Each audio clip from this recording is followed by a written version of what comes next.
Welcome in to WagerTalk's last call Saturday, January 31st, and we have a crazy college basketball slate. Now, I know this is our first weekend without football, and I think we're all a little sad, but this college basketball season is now fully underway.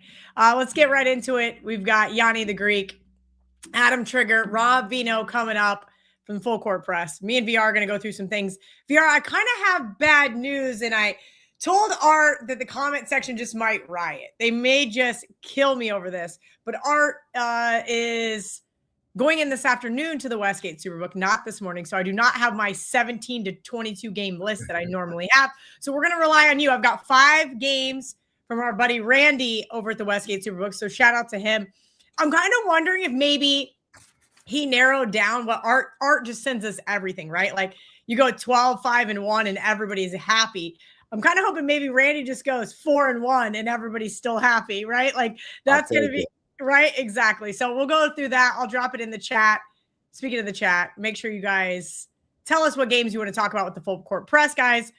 VR, are you doing a steam room today after? Yeah, I'm doing it at 10 a.m. our time, 1 p.m. Eastern, and it's free for everyone. Perfect day to do it Saturday because after the Super Bowl, we will be going Saturday, so I could go as long as I need to. So I could answer all the questions as well as go over risk management and all the Saturday action that just keeps coming in. So we'll have a lot of live bets as well as go over all the college basketball action, look over some NBA and NHL as well. And of course, there's the UFC card later in Australia. So busy day. I will be in the steam room, 1 p.m. Eastern. That's free for all. Go to WagerTalk or go to my social media. The links are up. Make sure you join me. Get there early. We're going to dive right in and we don't rewind. We go straight. And should do some damage today. I'm really excited. And I got my updated power ratings for college basketball. And they're really being formed in the shape right now, kind of like college football, except we have a bigger sample size when it comes to college basketball. We already have, 20 games, 22 games. So really feeling confident about the hoops as we go forward. All right, so you guys can catch that on the Steam Room today. It will be free right here on the WagerTalk YouTube channel. Pretty much taking an hour break and going right into the Steam Room, correct, VR? Yep. Cool. All right, well, if you guys have a question for VR, for Adam Trigger or Rob Veno, drop it in the chat, please. It is college basketball season, so include your rotation numbers from either your WagerTalk free live odds screen or, of course, your odds logic screen. Don't have one of those, oddslogic.com/Kelly in Vegas to get you signed up. Lots of comments this morning, including Johnny Detroit. Oh, we better be on our best behavior. Johnny Detroit is in the chat this morning. Let's get right into it, VR. I want to hear what you guys have seen from your side of the computer screen as far as sharp stuff. Then I'll drop the 5 games that Randy gave me from the Westgate Superbook. All right, I'm going to give you a big list because it's going to be a lot in the Steam sheet throughout the day as well. But I wanted to share this really quick that jumped out at me at the power ratings so you guys could mark this down. There's 3 teams that are not in the top 10 that are actually top 10 power rated. So keep an eye on these. And that's Florida, Alabama, and Tennessee. Florida, Alabama, and Tennessee are all top 10 power rated teams. But when you look, Florida is 19th. Tennessee, not even ranked. Just like in college football, that's where we make our money with these overvalued and undervalued teams in college basketball. Now, here's some of that steam we've already been betting on. 601, Texas Tech -5. 602, Central Florida +5. So same game, different groups at the same number. That almost never happens. What I usually will get is 601 Texas Tech -5. 20 minutes later, Central Florida +6.5 from another group. But they're +5, -5, different groups, same time. Very rare. 612, William and Mary -8. 656, Wisconsin -4. 624, Utah State -6. 680, Moorhead +2. 629, Valpo +2.5. 638, Buffalo -3. 681 Mississippi State plus the 7, 637 UMass minus 7.5, 729 North Dakota State minus 9, 711 Tennessee Martin minus 8.5, 769 South Florida minus 8.5, and 801 Mississippi plus 11. And then I saw a money line parlay in a sharp account. Yes, 601 Texas Tech money line parlayed with 612 William and Mary money line. So a minus 205 and a minus 350. I'm not sure what that comes out to. It's probably going to come out to about minus 120, 125, just off the top of my head, probably around there. But yeah, that's actually in a sharp account. Now it could be just, I put parlays and teasers, negative EV stuff in some of my accounts because to keep them alive. So it could be that, but the fact that both of those are also sharp, it tells me maybe getting a little greedy. All right. Well, the good news is that a couple of those overlap. Let me go through these 5 games that I got sent. William and Mary, so agrees with your list. Morehead State also agrees with your list.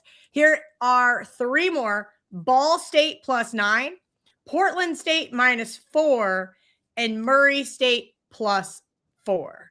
So those are the 5 games that I got from Randy at the Westgate Superbook. I know Art is going to be headed into work here in a little bit, and he said if he sees anything as soon as he gets in, he would try to let me know by the end of the show. So if you guys want to riot, go over to the best betting show ever, because that's where Art always is during the week, and riot in his comment sections. Don't get mad at me this early Saturday morning. It's true. I love Art, but I just got shunned for Joe Ranieri and the press. I'm too busy now. I can't do last call anymore. All jokes aside, Art is a busy guy, and I know they are getting ready for the Super Bowl over at the Westgate Superbook. Real quick, only because I know, Kel, you'll enjoy this. Let me share these. There's 2 soccer moves that just came in, 2 soccer. One goes off at 12:30 Eastern, so we have about 15, 20 minutes. It's Hungary. So Hungary, and it's Puskas FC versus Ujpest, UJPEST. Can you give me the rotation number, please?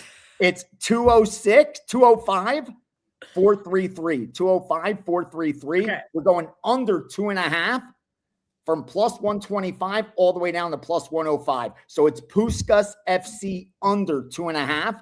And then in that same league, Hungary, OTP. This is for tomorrow. We're going under 2.5. Varda SE, that's Varda, Varda SE versus Dios GYOR. Let me spell that. DIOS GYOR. So that's Varda SE versus DIOS GYOR under 2.5 plus 120 down to even money. So under 2.5 today, Puskas, under 2.5 Varda tomorrow morning. 2 Hungarian soccer for you.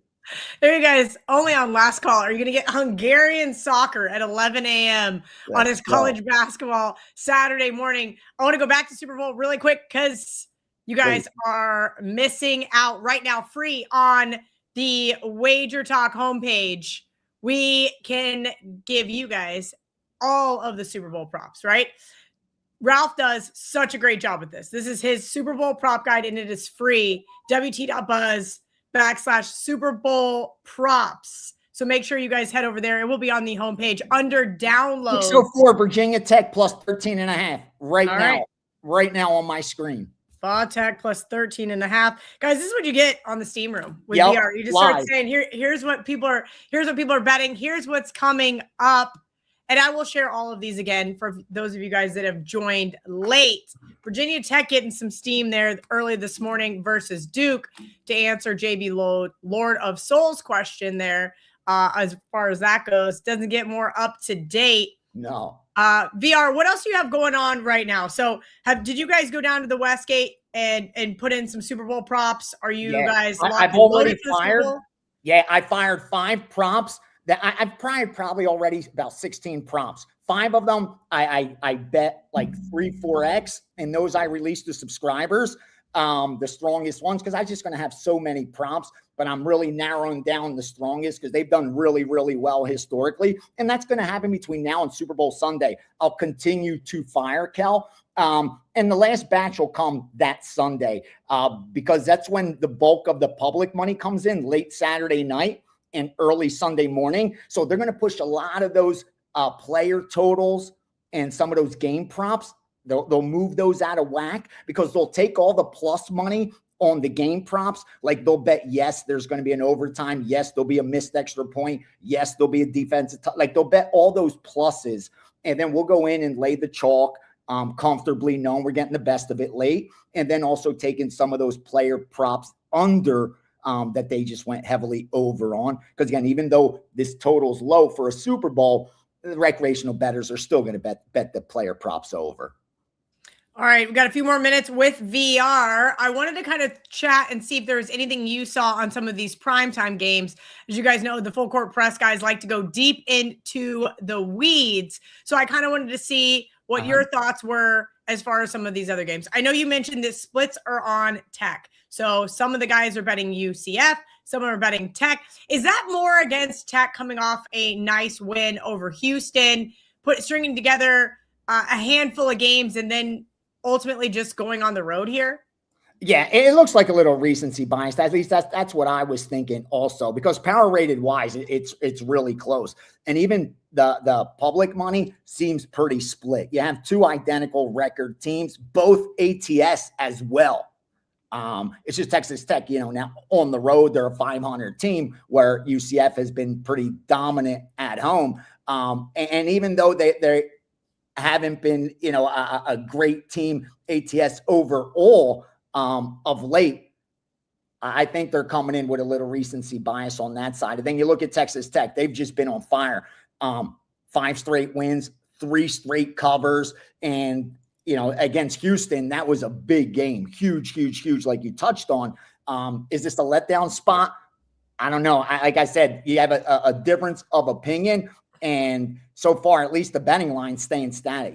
They're keeping it at 5 and letting them two fight it out at -110. I think that's what's funny. Neither of the sides are getting the respect. Like the Texas Tech side didn't get up to 6, and the Central Florida's not down to +4. So it seems like both are getting that respect. And it's because, like I said, the public money's pretty balanced. So they don't really need to adjust too much. 306, 594, Alabama State +3.5, Alabama State +3.5 added game. That stuff that won't stick around long. That's why I urge everyone, when you come into the steam room, come already with your handicap done. Have the sides you like circled, and I'll go through the board pretty much game by game and let you know what information I have, what the market tells me, what the back end tells me, what the power ratings show. And if it matches up, you have a bet for yourself. That's what I urge you to do. Like, come in there all ready to go. If you had a lean on Alabama State, we just confirmed it for you. Or if you had, a lean against Duke and you just saw we come in on Virginia Tech, boom, you're ready to fire. So, that's how I do it, at least with the groups that I'm getting all this information from. I already have the signs that I'm looking to confirm, and they just help me do it. All right, VR, last question. I know yesterday was a busy day with the UFC, so Johnny and Trent wants to know about Jermaine Ortiz live dog versus Keyshawn Davis. Oh, I'd be guessing. I'm just telling you the truth. I don't have an opinion on that. I really don't. Haven't heard anything either. Not one. Again, when you get into the boxing and you get into that heavy boxing, that shows you how much I even know. Yeah. That's hilarious. I just assumed it was UFC because Johnny. It's favorite or pass. Usually, Kel, with fights like this, it's a showcase for the favorite. That's the difference with boxing. The top guys aren't fighting the top guys until very late in the career when they're almost forced to do so. And more times than not, these heavy -800, -700 favorites get the money, especially in a fight like this that's heavily favored to go to a decision. Everyone there already knows who's supposed to get the W. It's Keyshawn Davis. Like, Ortiz is going to have to drop him a couple times to get this decision or get a knockout, and I don't think that's going to happen. So again, no value, but it's favorite or pass. All right. VR, you are the best. Make sure you guys hang around. His steam room is going to be up in about an hour and 45 minutes. Free to everyone today. So head over to the WagerTalk YouTube channel. You guys can watch it over there at Greek_Gambler. Make sure you guys are giving him a follow on social media. VR, always appreciate you here on Saturday mornings. Let's cash them, don't trash them. Up next, we're going to bring in the guys from Full Court Press. I kind of butchered the read earlier on Ralph's Super Bowl guide, so I wanted to redo it. If you guys are into betting prop bets, this is an ultimately free guide. It goes through everything. You can download it, wt.buzz/Super Bowl props. Ralph spends a ton of time on this, and these things do move, guys, and they move very significantly. So head over to wagertalk.com, go to downloads or wt.buzz/Super Bowl props, and you can get it for free. Let's bring in the guys from Full Court Press. Adam Trigger, Rob Veno, the dynamic duo, Monday through Friday, to talk college basketball, because we've kind of changed the format of last call, at least through college basketball season. And then I think we're just going to let the total bases guys have it for the summer, so maybe I can have a vacation. I know nobody cares about me having a day off, but I decided to stay on a couple weeks ago and say, all right, I'm going to navigate. I'm going to take the questions from the audience. Guys, let's go right into the early slate before we get to some of these questions. Again, if you have a question for these guys, rotation number, please, so I can look it up on the odds logic screen. If you don't have an odds logic screen, oddslogic.com/Kelly in Vegas. Johnny, I am not on vacation. I am right here. Not in Vegas either. Florida, freezing my ass off. Okay. Art to Caesar. Really quickly, programming note. Art is not in until the afternoon. I got 5 games from Randy, and I will share those with you guys again in the comment section. Hopefully Art gives us some stuff here later on before we get off the show. All right. We got one of our WagerTalk insiders, so we're going to let him go first, but he did not give me any rotation numbers, so I got to look these up here myself. We're going to go on the odds logic screen, go to some college basketball because I'm not even on the right page. Look at me, guys. I am just absolutely thriving this morning. We're going to start off here with Auburn UGA. Auburn, rotation number 787, 788. Auburn opened as a 6.5-point favorite. Now we're seeing 5s pop up at places like Circa and, of course, some prominent offshores for 147.5. Rob Veno, you can go first. You're our totals guy here. Thoughts on the line move on this total? I think Rob is muted, so we're going to go to Adam Trigger, see if Adam Trigger has an opinion here on the side. Adam, thoughts on Auburn, UGA? UGA been rocking and rolling. Really been an impressive basketball team overall, I would say. Do you have any opinions here on – oh, wrong. I'm on the wrong – I was going to Auburn, Tennessee. Yeah. It is just we just got programming problems all over the place. No. All right, Tennessee. Go ahead, Rob. Okay, we want A&M Georgia, or do we want Tennessee Auburn? Let's do Tennessee Auburn first, then we'll do A&M Georgia. I had both teed up on my odds logic screen so that I could go one after another. You know, they want me to talk total, and this is a game where I have more of an opinion on the side. Well, let's hear it, Kelly. I'd like Tennessee in this game against Auburn, who's played well as of late. Certainly, the younger Pearl has got his team in pretty good shape. Last Saturday was a surprise, right? Florida had been playing better than anybody in the SEC, arguably better than anybody in the SEC. Auburn comes in, beats Florida, goes on, wins again. But here, the matchup against Tennessee, I just think it is more favorable to the UT side here. The rebounding edge should be significant in this one. Tennessee has shown the defensive capability as of late. It hasn't been a classic Rick Barnes defense, but lately they've shown some signs. And again, I'll just reiterate that I was a little bit harsh on Jacoby Gillespie, ex-Belmont point guard, earlier in the season at this level of SEC play, but he's been spectacular. The last 9 games or so, I think 20 plus in 8 of the 9 or in all 9. I think the matchups favor Tennessee here in Auburn inside this conference play where, you know, everybody gets beat up a little bit at some point in time. I think Auburn's the team that gets beat up here by Tennessee. I think the matchup just favors UT. So I like the side more than the total here. All right, we're going to skip right on over, Adam, unless, of course, you have a big opinion here, because I want to get to all of these games for our audience. back to the Georgia game. Let's talk and see what you think about A&M being a 3.5-point underdog at Georgia. Again, this is a Georgia team that I was pretty high on, and then they now have dropped 2 straight, including an overtime loss at home to Tennessee on Wednesday night. Yeah, I've had good luck fading this Georgia team, which is surprising. Someone was like, Trig, make your bed. I didn't realize you could see that, but also no, because that's a part of staying in the hotel. I'm not making the bed. Kelly, I'm in Independence, Missouri right now. I'll be at Allen Fieldhouse in 50 minutes. So I'm going to that game. But yeah, I didn't realize you could see that, but we're going to have to live with it. Anyway. Oh my God. as far as Georgia is concerned, like I said, Kelly, I like this team in general. I was pro Georgia coming into the year, but I've faded them the last 2 times out, and I've done it successfully. I had Tennessee earlier in the week. They got the win.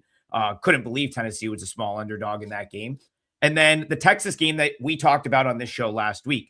But those were bad matchups for Georgia. And I think that this Texas A&M buckyball, the style that's going to be played in this game, is a little bit more favorable for how Georgia can have success. So I like Georgia to bounce back here.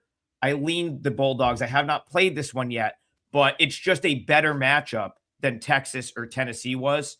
And now that you have them coming off of 2 losses, listen, I actually thought Georgia played pretty good, and I was a little bit fortunate to get the win with Tennessee in overtime. I like Georgia in a better matchup to get it done today. All right, and last question from our insider here, Mike S.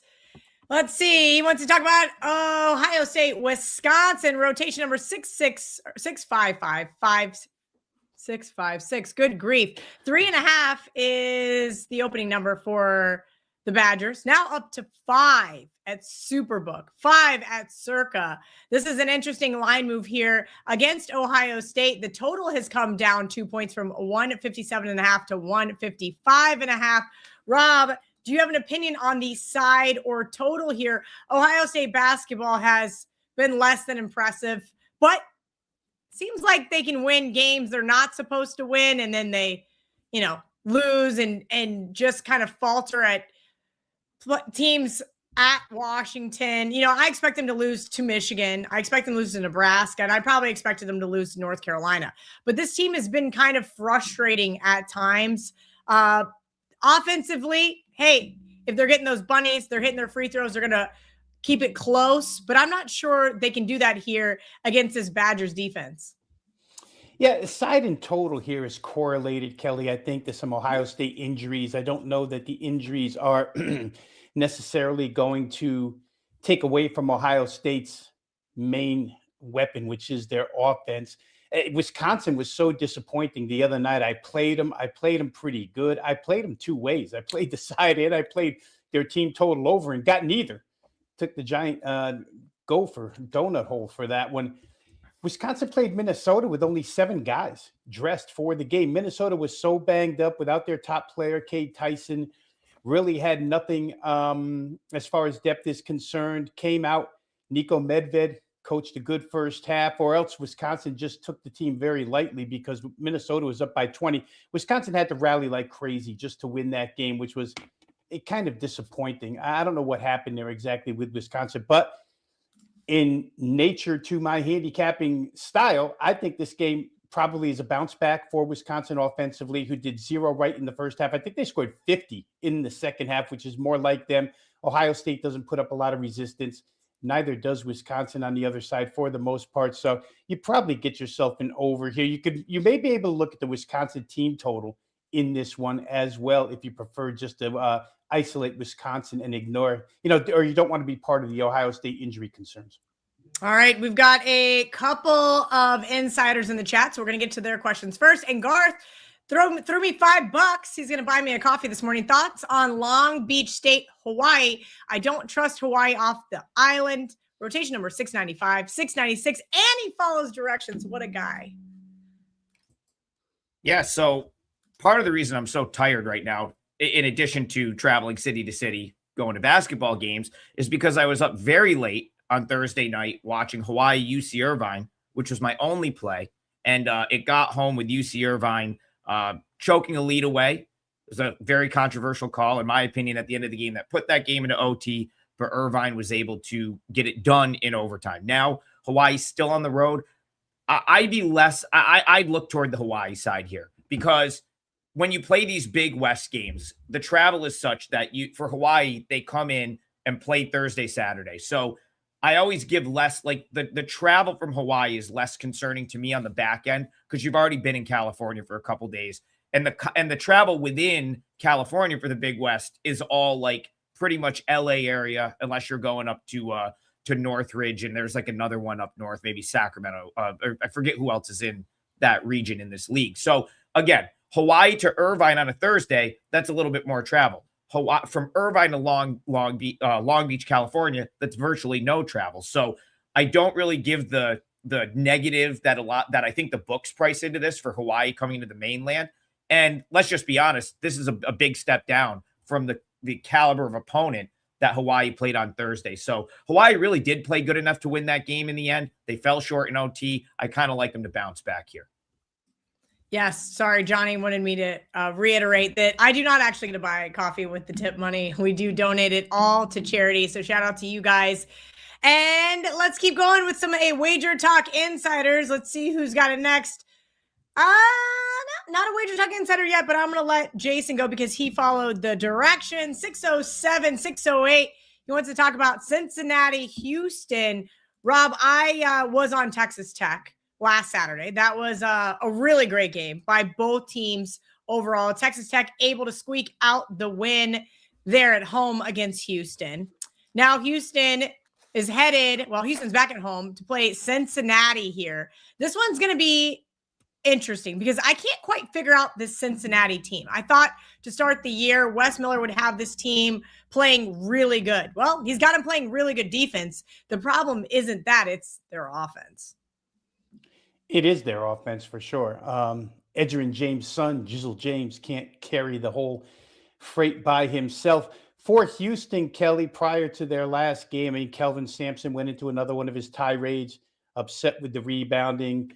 They come back, build a big first half lead against TCU, then hang on for the cover. I'm laying 7.5 in that game and sweating to the bitter end when TCU, lucky for me, they miss a layup right at the rim with a couple seconds left. Instead of trying to shoot at 3, they miss a layup, lose by 9. So Houston did come through in that instance, played a pretty good game. They're so much better offensively this year than they've been in the past. So capable from the 3-point range with multiple weapons. But that's not what Sampson wants to see. He wants to see defense and rebounding. First time around when these two played, it was 67-60 Houston. You could probably look for something in that vicinity again. I thought maybe the total, even though Houston's been better offensively, I thought maybe the total was a little bit high in this one at 135. So not a play for me, but I would look toward under 135 in that game. All right, I saved this one for Trig because I can't name a single player on either team. Not saying that Rob Veno doesn't know the small schools, but for some reason, Trig loves talking about Lemoyne. I have no idea where that is. I live 25 minutes from the school. It's in Syracuse. I live 25 minutes from the Lemoyne campus. I just found out the other day that Merrimack is right by CT's house. I had no idea. Yeah, we're going to, CT and I are going to the Merrimack Siena game in a couple weeks.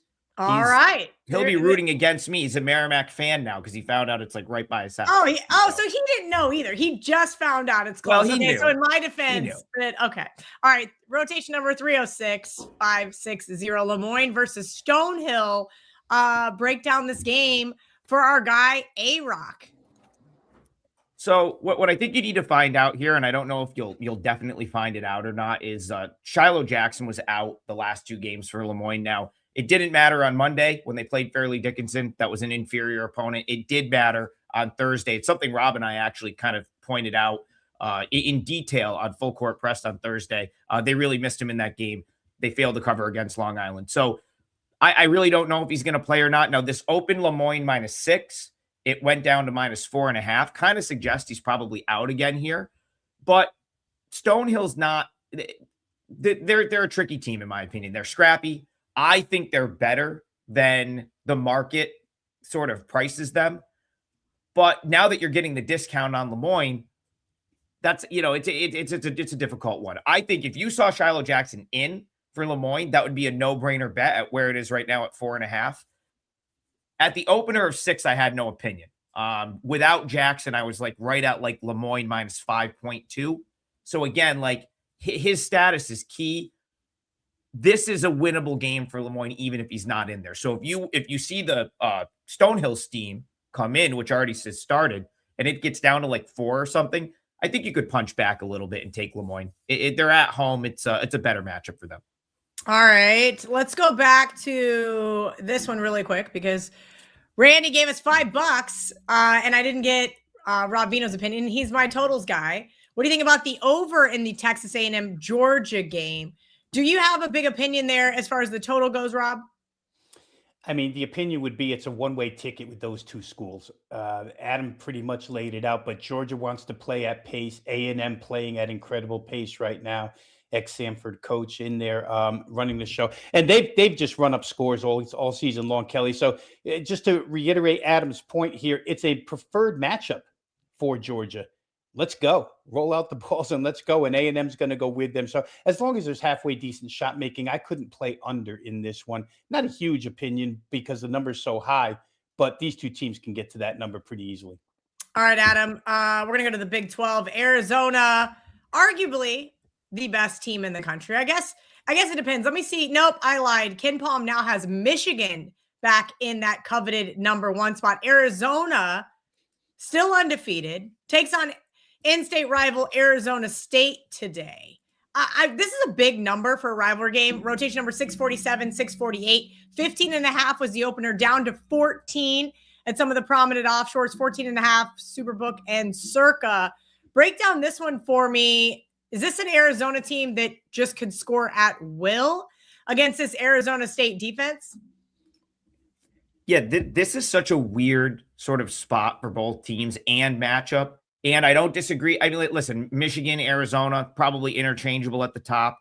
Arizona just had a huge win earlier this week against BYU. They now stay on the road to play Arizona State. Arizona State, of course, Bobby Hurley pretty much kind of came out in his press conference after West Virginia and almost waved the white flag to an extent where he's like, I feel like a failure. I don't know. Rob probably has the quotes with what he was very defeated, dejected after that game. They did sort of turn around and Arizona State did get a win over Cincinnati recently, lost to UCF earlier this week, but didn't play terrible. So maybe they've rallied the troops a little bit behind their coach, who is obviously very frustrated. And, this would be the game of the year for them. It is their rival. It's at home. I kind of see the points playing here. This could be a tough spot for Arizona. It's an early tip. I believe I'm all messed up on the time zone because I'm in Central Time, Kelly, and I'm never here. So it's an early tip, right? Like noon, maybe local for them. You'll have to. Let me look on the odds logic screen. The tip-off for Arizona State, 2 p.m. Eastern. So 1 p.m. Central Time for you. And then you've got Arizona deciding that they don't participate in daylight savings time. So you never know what time it is in Arizona, right? So it's like, let's put it this way. It's an early tip. I kind of agree with the points. If Arizona State was ever going to give their top effort, I feel like it's this game today. And then, of course, Arizona playing big game after big game. That BYU game was awesome. They withstood this crazy comeback. So all of a sudden, Arizona ends up having to put all sorts of effort into the final 8 minutes of that game, with BYU literally having the ball down 1 in a game that they were totally dead in. So, yeah, I think the points are the way I would look here. But I've made a good decision this year, Kelly, by not really messing with Arizona. I haven't poked the bear, and I'm not going to do it here. But if you are going to do it, I think it would be Arizona State or pass.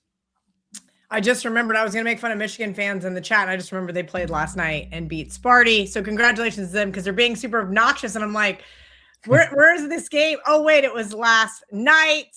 All right, let's I got to find some of these rotation numbers. You guys are making me work way too hard on a Saturday morning when I was just going to make these guys do it themselves. Chris Cantor wants to know about SMU Louisville. The good thing is I can use a little Command F and search pretty quickly here. 645, 646. SMU is headed to Louisville. 8.5-point favorites is what they opened up as. Now up to 10.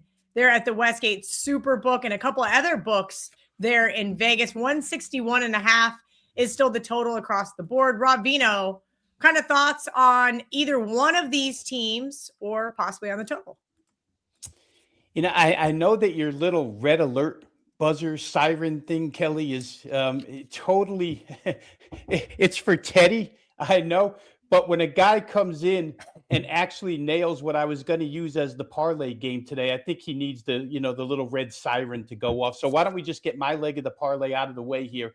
And I'm going to use Louisville team total over 85.5 here. Again, we've talked about a couple of games where matchups make differences. And for Louisville, wow, Duke absolutely dismantled that team on the boards the other night, something that SMU will not do to them. SMU is nowhere near the rebounding team that Louisville is, but just a couple of numbers here.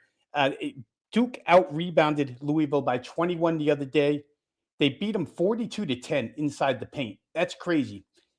SMU is a guard-oriented team. Andy Enfeld actually said, it's great come tournament time that I have 3 guards that I can depend on here. But it's the type of team Louisville wants to play with Conwell and Mikal Brown back, and Louisville with Pat Kelsey and that offense that can run up 90 at any point in time. This is the type of team they want to play. SMU doesn't provide much resistance against this type of team. They'll just go with them. That's why the total is 161.5, because they're capable too.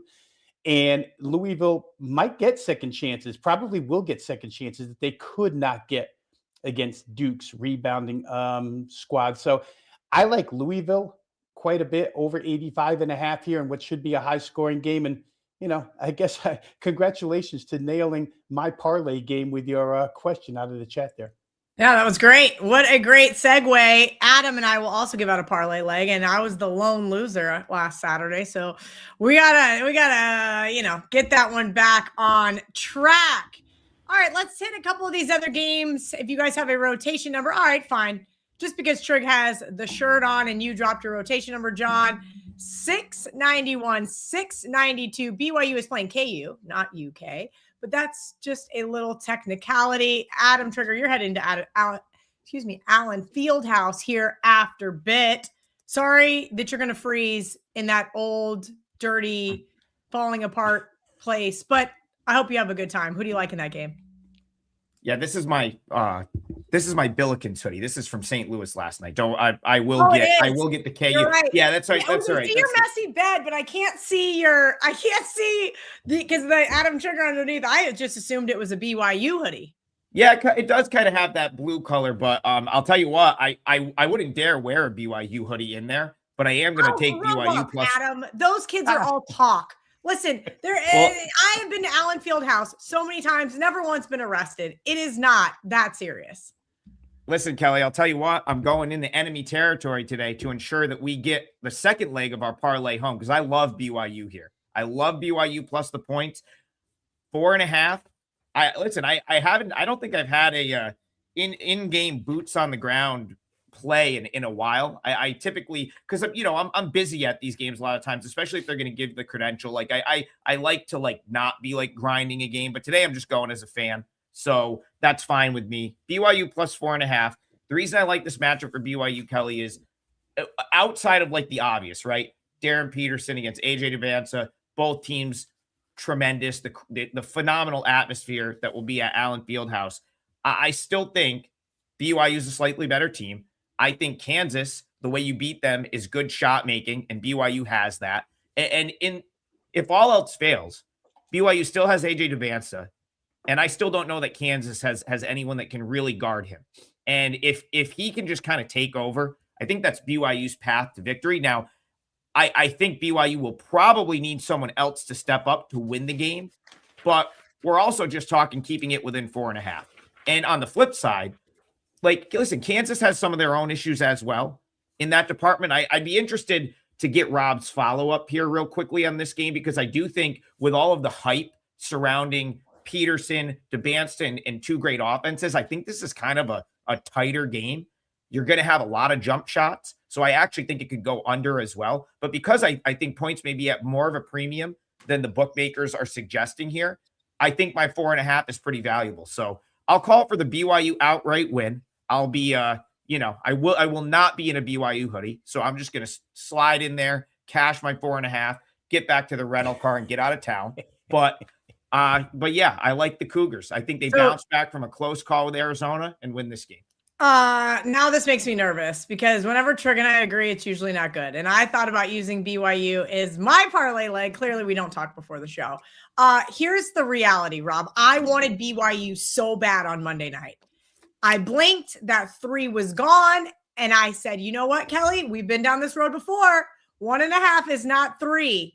And then I refreshed my screen and it was pick 'em. It was like bang, bang, bang. They got nailed. And I said, okay, well, I have to sit this one out.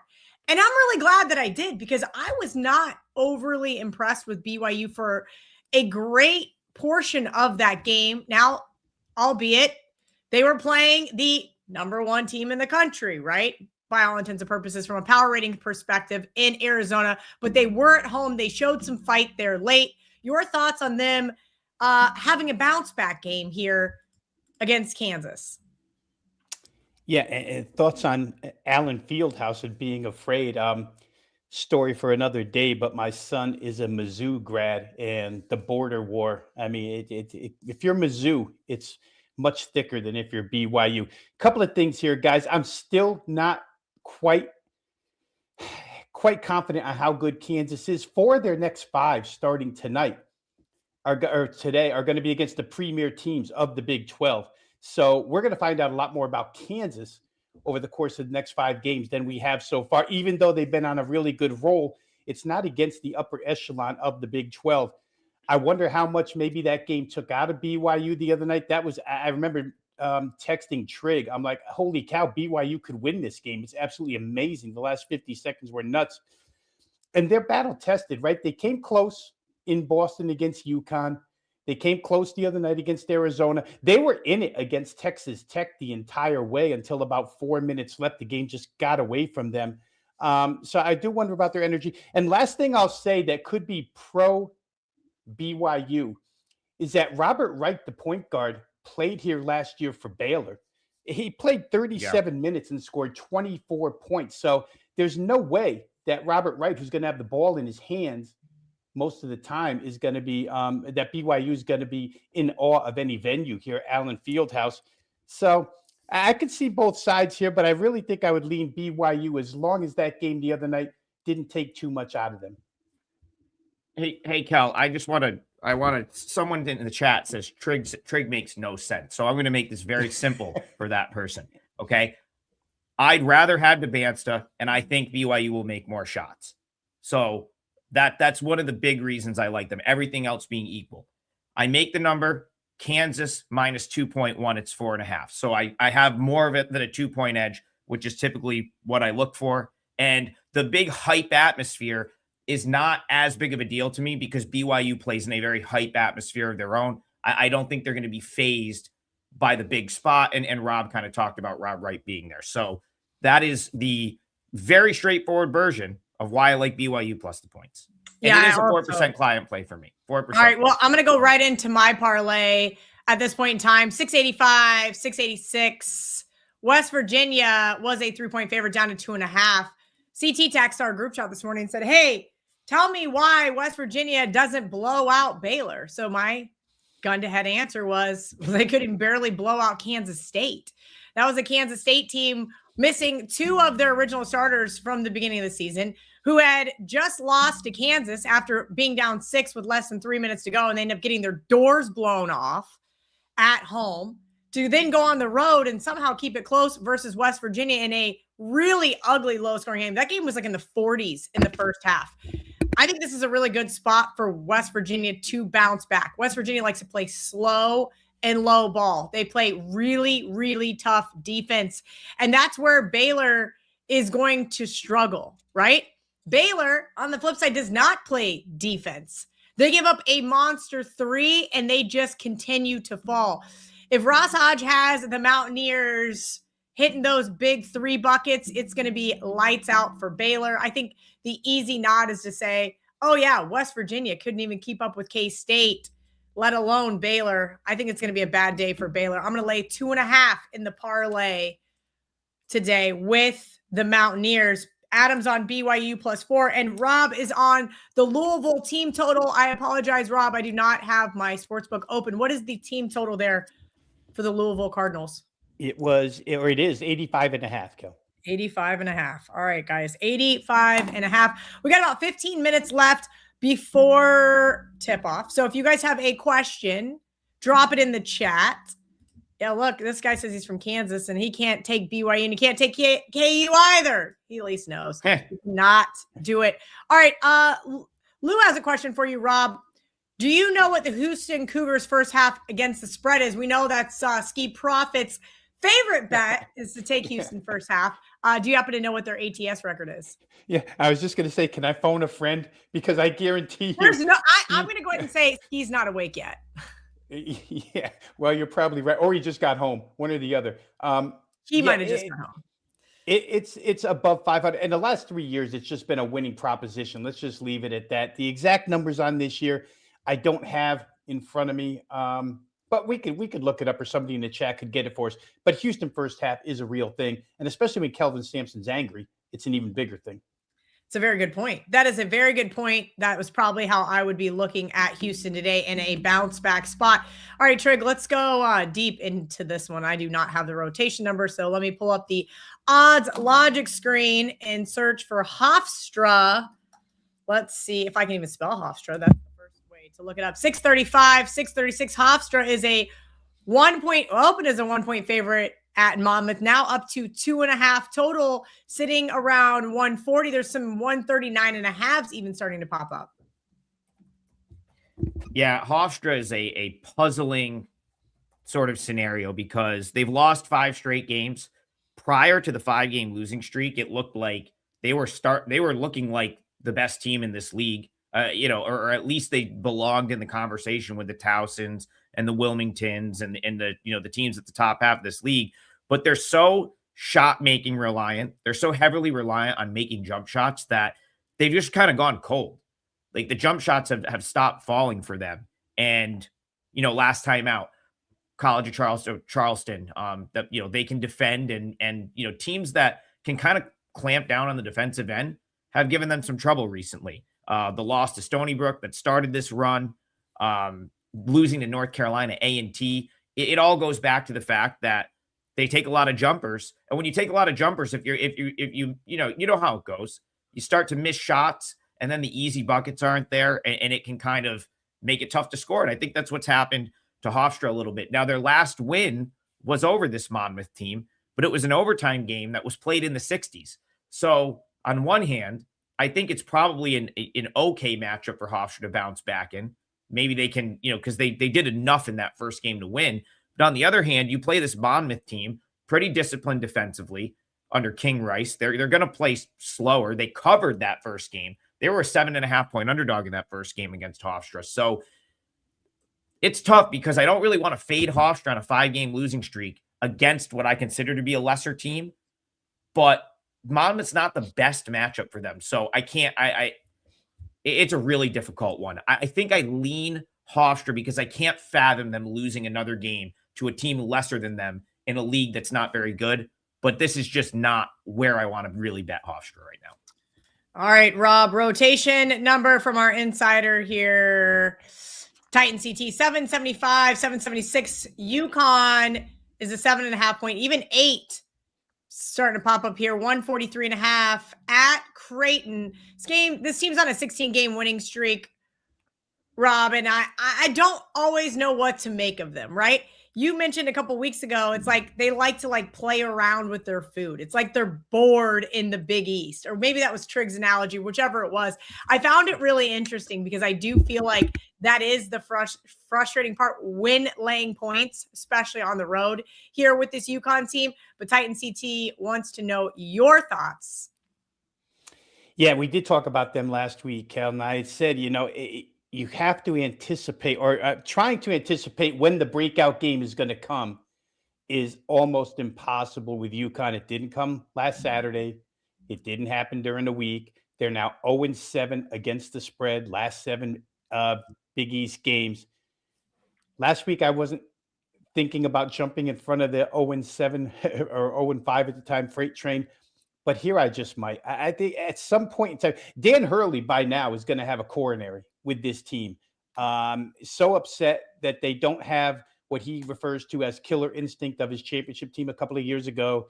Fact that they don't grind as hard as the team did a couple of years ago, but they're so much more talented than Creighton in all aspects of the game. We've talked about their depth, their rotational depth, which is at every single position. You can bring a guy in who could be a starter somewhere in the country. Just think at this point, I mean, Creighton's not the easiest place to play. Creighton's done good things on this home floor in the past.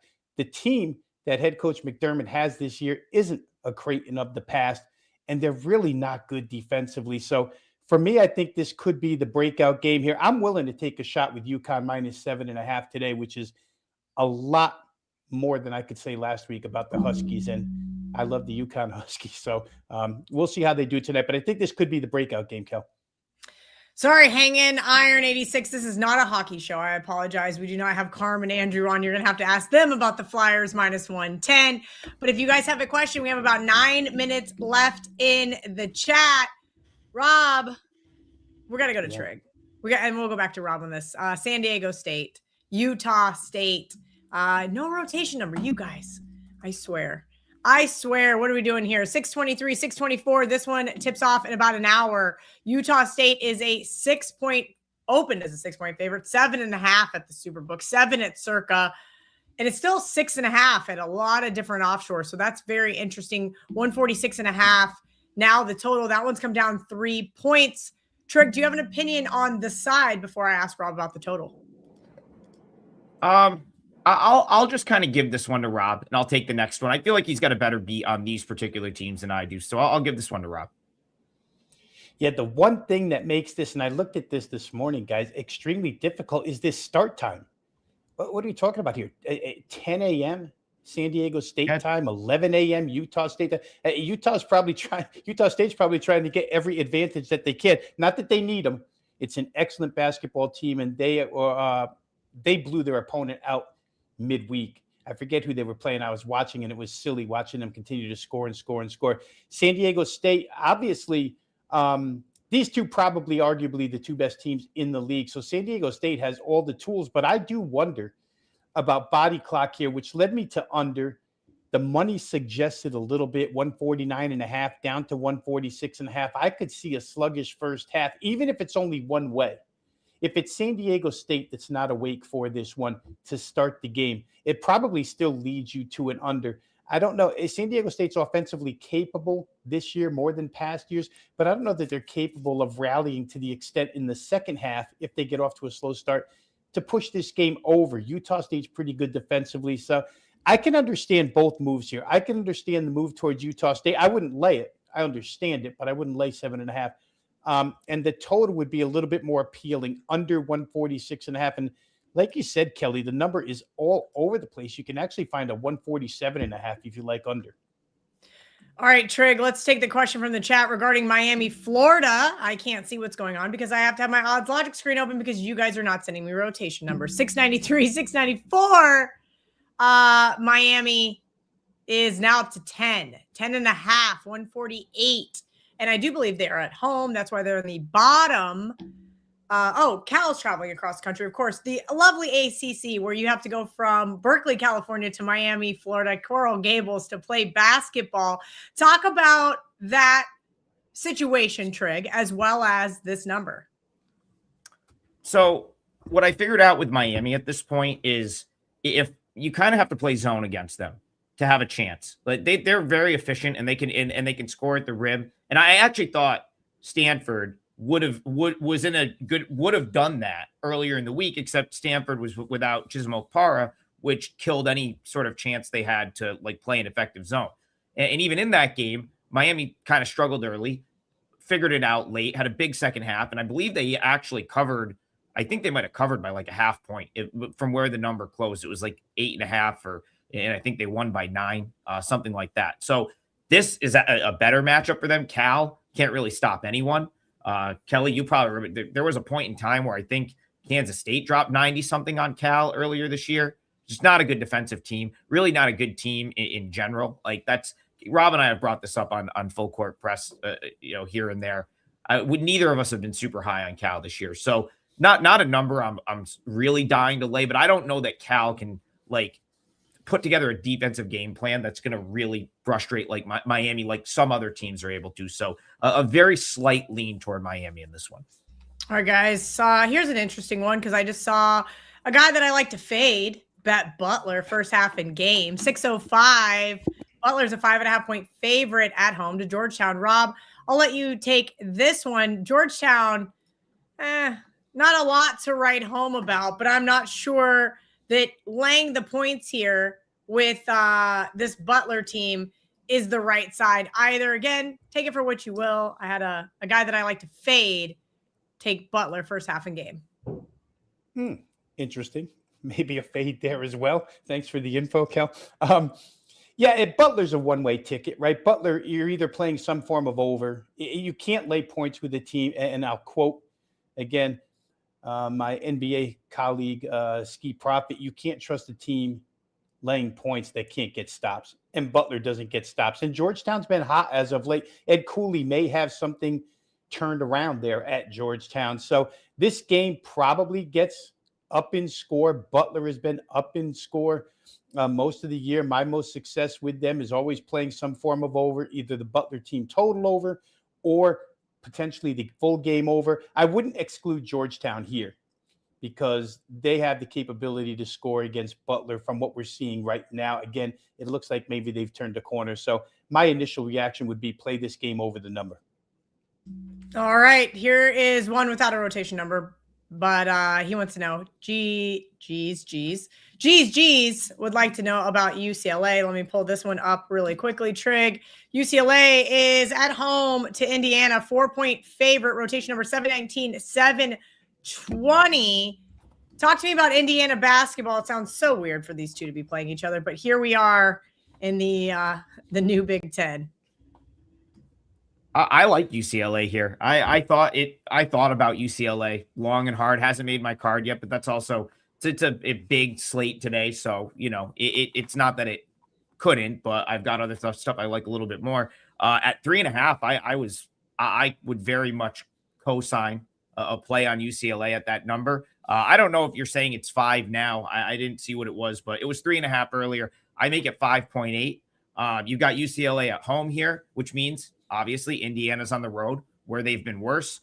Indiana is another team that relies heavily on shooting the basketball, and it's going to be harder for them to do that on the road. I like the fact that Mick Cronin has sort of gotten back to, playing man-to-man, tough defense. The UCLA defense has really, since the Ohio State game that they lost, they've looked really good. That great win over Purdue the other night at home. So, and I've been pro UCLA even when they were struggling earlier this year. I thought going into the year, I thought this team was really going to be in the mix in the Big Ten. Now I still think they are. I still think they could be like a fringe top 25 team. So I'm higher on the UCLA than the market is, even now that they're 5-1 in their last 6 games. So, listen, Indiana, they're also in a bit of a letdown spot. They just beat Purdue, huge win for them. If they're hitting their shots, they're going to be in it.